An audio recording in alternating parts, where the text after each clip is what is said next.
تو خودتو ناراحت نکن عزیزم. حالا ببین، یه روزی احمد سر تا پاتو غرق طلا میکنه. انشالله. چی کار میکردی؟ داشتم خمیر درست میکردم. برو به کارت برس.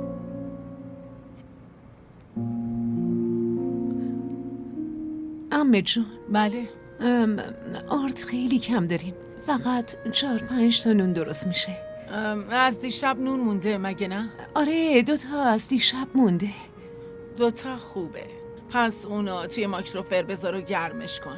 قابل خوردن میشه و میتونی بخوری.